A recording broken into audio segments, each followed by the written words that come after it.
This is not the war to defend Russia that your grandfathers or your great-grandfathers fought. This is an illegal war.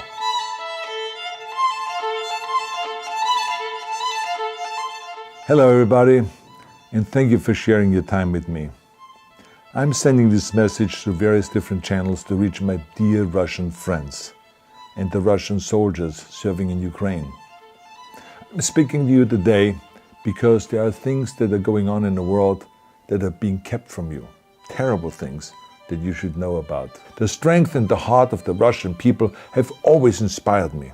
And that is why I hope that you will let me tell you the truth about the war in Ukraine and what is happening there.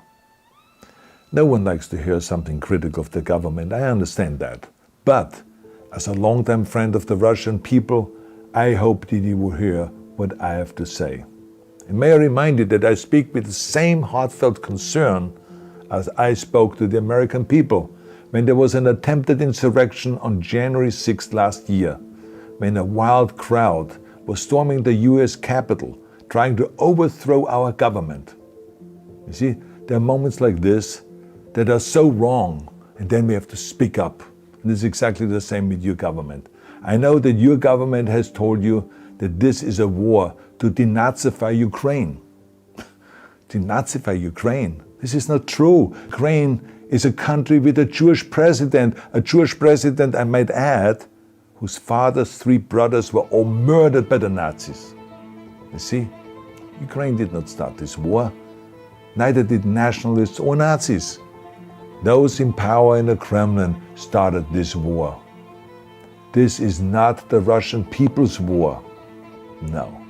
As a matter of fact, let me tell you, what you should know is that 141 nations at the UN voted that Russia was the aggressor and called for it to remove its troops immediately. Only 4 countries in the entire world voted with Russia.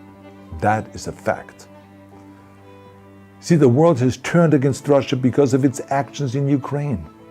Whole city blocks have been flattened by Russian artillery and bombs, including a children's hospital and a maternity hospital.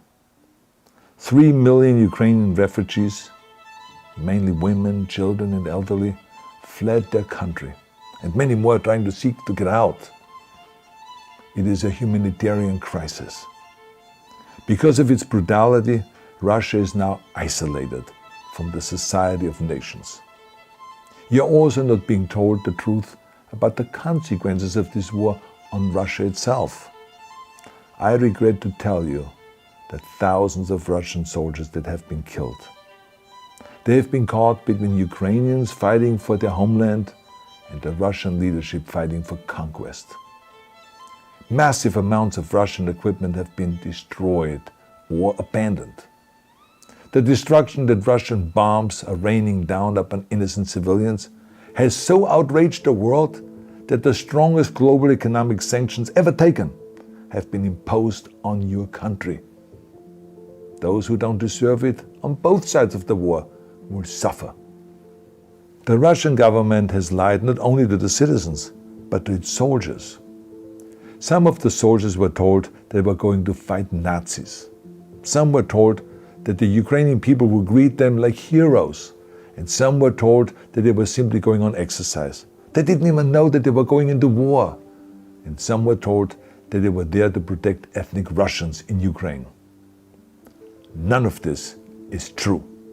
The fact is that Russian soldiers have faced fierce resistance from the Ukrainians who want to protect their families and their country. When I see babies being pulled out of ruins, I think that I'm watching a documentary about the horrors of the Second World War, not the news of the day to the Russian soldiers listening to this broadcast. You already know much of the truth that I've been speaking.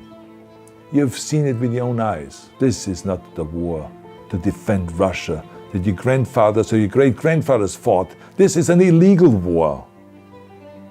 Your lives, your limbs, your futures are being sacrificed for a senseless war condemned by the entire world.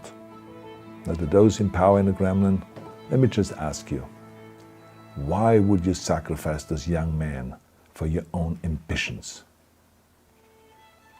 To the soldiers who are listening to this, Remember that 11 million Russians have family connections to Ukraine. So every bullet you shoot a brother or a sister.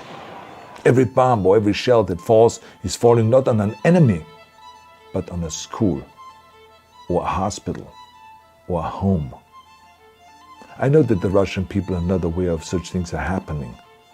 So I urge the Russian people and the Russian soldiers in Ukraine to understand the propaganda and the disinformation that you are being told. I ask you to help me spread the truth. Let your fellow Russians know the human catastrophe that is happening in Ukraine. And to President Putin I say, you started this war. You are leading this war. You can stop this war.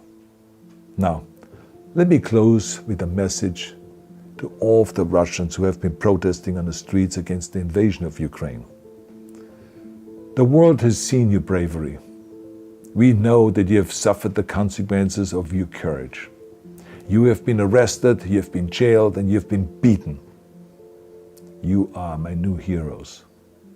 You have the true heart of Russia. My dear Russian friends, may God bless you all.